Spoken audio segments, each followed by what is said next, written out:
Let's find out more now, and definitely we'll get I guess joining us from Abuja once she gets there. But joining me right here in the Lagos studio, we have Roymot Ajiboye. She's the Chief Compliance Officer at Roku. She's joining me right here in the studio.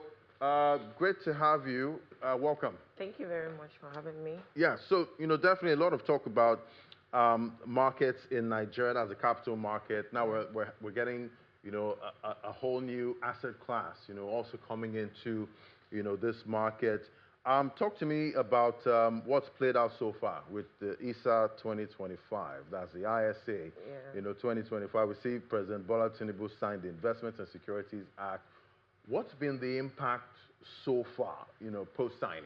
Well, for the new Investment and Securities Act, it's just all about we trying to drive the innovation. We trying to ensure that all the rules that have been set into the ISA 2025 are now fully implemented. So it's just all about understanding the guidelines, understanding the what is required of us as a virtual asset service provider or digital assets operator in this space. It's about knowing what to implement, about turning what have been set into the provisions of the law into practicability. So that's what I would say what we are trying to do as a firm to ensure that everything that has been set into the rule are practically possible and put in a way that we are ensuring compliance, we are enforcing the rule of the law. And it will also help the regulators to know the particular guidance to set for digital assets providers in the space. Right. So you guys are also serving like some kind of advisory role to the regulator. Well, somehow. It's more like it's a collaborative approach because the regulators are there to set the guidance, they're there to set the law, but we are the ones that are seeing this risk on the practical front. We are the ones seeing the customers, we are the ones that know the kind of risk they are seeing in the customers front. So it's more about collaboration. We are about telling the regulators, so these are the things we are seeing on our end. The regulators will then know how to set these rules, how to set the guidance on mitigating against this risk. I mean, it's a collaborative approach. We are all about fighting against financial crime collaboratively. We as a self-compliance exchange for like Roku, we want to be able to actively collaborate with the regulators, collaborate with the likes of SEC, NFIU, to let them know the risk we are seeing so that when they are setting the rule, they would then know the kind of controls that are to be set into place, regulatory compliance procedures that we need to set in place or the regulators need to set in place to fight against financial crime as well as also protecting the investors. So I see one of the major focus there for the 2025 summit is how to ensure capital markets, inclusion. Yeah. And, looking at the digital asset side of things, it seems the youths, are they fully included, in your opinion, or are we trying to add another segment? I mean, looking at the statistics of Nigeria being the second widely adopted country that adopts our cryptocurrency, I would say that the Nigerian youth have actually adopted cryptocurrency, right? However, the myth that might come into place is the likes of a lack of education, right? People need to understand what they are getting into before they are going to be fully investing into it. So, and for us at Roku, what we have tried to do is to set up Roku Academy. We have an academy where people can actually come to learn, to understand the workings of the blockchain, to understand how they can safely invest into digital assets, to understand the risk that is assigned to it. And another way we have also tried to do this is to engage in a campus ambassadorship. We have a campus tour program where team members are visiting each campuses to train people, let them understand what the workings of the blockchain is like. So because people need to understand what they are getting into before they are able to safely invest. I mean, you wouldn't ask me to bring my money into a program when I don't even have an understanding of what it's all about. So I think education is the priority. So I understand that the regulators are actually leading this front, but I think each stakeholders in this space, each service provider in this space also should be tasked with these responsibilities to be able to educate the public before they say the youths are not investing. But I do believe that from the statistics we've seen, the youth are actually fully involved in the investing. I mean, I like to invest, and I'm very sure you also like to invest. Well, I just report the market, at this point. But, talking about this, education, trying to get more people to understand the market before, trying to play in there. Would you say we've made steady progress in Nigeria, or is it too early you know, to say, okay, this is progress we've made when it comes to education? Well, I would say we are making progress into it. For example, I do know that regulators in this space are actually involved in education. I attended an event, I think during the International Anti-Corruption Week. EFCC did organize an event on educating digital assets, and we have the likes of secondary school students, we have coppers in the house. And I think that's actually a step in ensuring that they are embedding grassroots education into understanding the workings of the blockchain. So education shouldn't just be at the higher level. We should start from the grassroots. I mean, I believe that Nigeria will get to a stage whereby we have to incorporate blockchain education into the curriculum of secondary school students. I think that would help people to understand, so that if you are even teaching students in class, their parents that might not know what the blockchain space or what digital asset is all about can actually go back home to say, oh, mom, I learned about this and this, how you can do this, how you can invest, this, how you can do this. They don't necessarily even have to start investing, so to speak.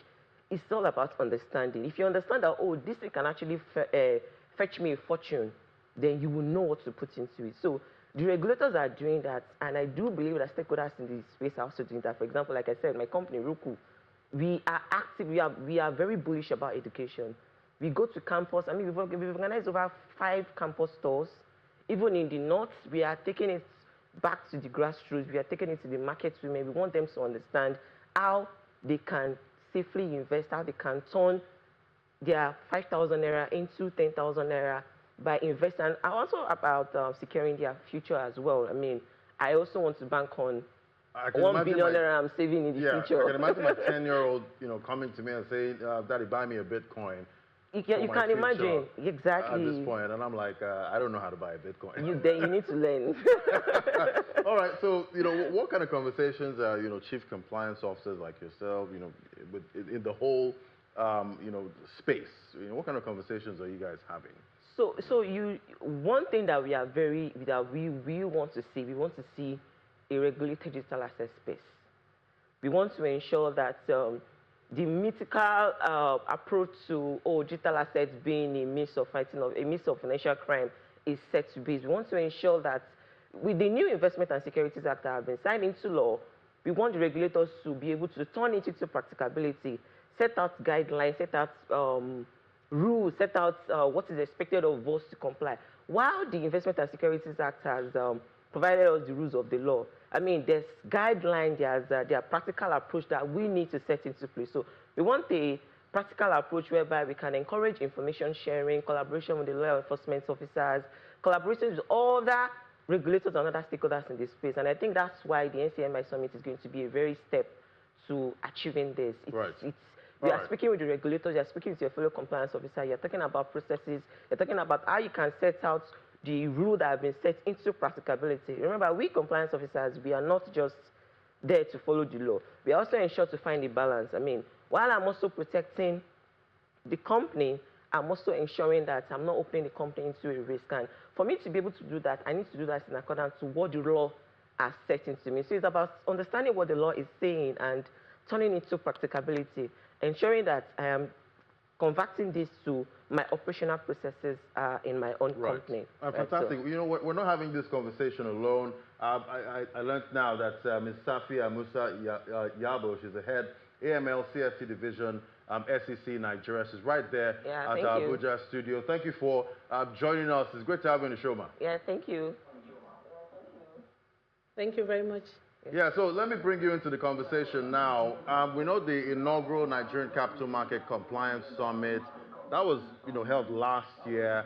Up to this point, what successes can you say we've achieved so far, you know, from that one? Okay. Thank you very much. Good afternoon, everyone. Thank you for having me on the program. As you mentioned, the Compliance Summit, the maiden Compliance Summit took place last year, 2024, which had over 400 participants from the Nigerian capital market ecosystem in attendance. And based on the assessment that was done, we saw a significant and positive impact in compliance. The program succeeded in taking compliance to the next level in the Nigerian capital market. We saw compliance understanding, being improved, and we saw the rate of compliance by regulated entities in terms of complying with their regulatory obligations also rising up. So it was really a good one. The SEC engaged the entire capital market community, and we have succeeded, in moving compliance to the next level in the Nigerian capital market. All right, so we know we recently celebrated removal from the gray list, by FATF. Can you explain in, simple terms what this means and what needs to be done to continue to remain off the gray list, by different stakeholders in the Nigerian capital market? Okay, thank you very much for this question. The gray list issue is in line of the Financial Action Task Force recommendation. Nigeria was evaluated, mutual evaluation of the country was held in 2019. And based on gaps seen in our regulatory framework, the country was referred to what they call the International Cooperation Review Group process. And subsequently, the country was also gray listed. And Nigeria was given a timeline between 2023 to 2025, May precisely, to exit the gray list. We were given about 84 recommended actions and more than 300 associated tasks. And the key stakeholders in Nigeria, all the relevant entities, the law enforcement agencies, the regulators, and the private sector work hand in hand round the clock to ensure that the country exits the gray list. And we have succeeded, in exiting by the deadline, which was May 2025. And Nigeria's clean bill was given after the conduct of the FATF plenary in Paris in October. And we really appreciate the political will we have gotten from Mr. President and the entire line ministers, the Minister of Finance, Minister of Interior, the Attorney General of the Federation. We work hand in hand, and also our executives, and especially the Director General of the Securities and Exchange Commission, who gave us all the support we needed to exit based on our own requirements. So it was a good one. We have exited, but there's a lot of work to be done because it's very important for us to sustain the process. Sustainability is the key word there, and we need to continue working to sustain what we have achieved.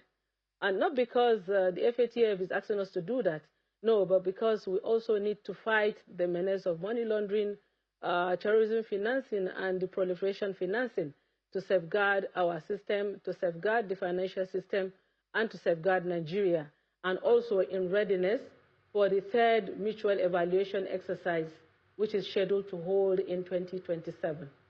All right, yeah, so much to unpack there, and definitely be looking forward to that summit. But we've run out of time now. Thank you so much for coming on.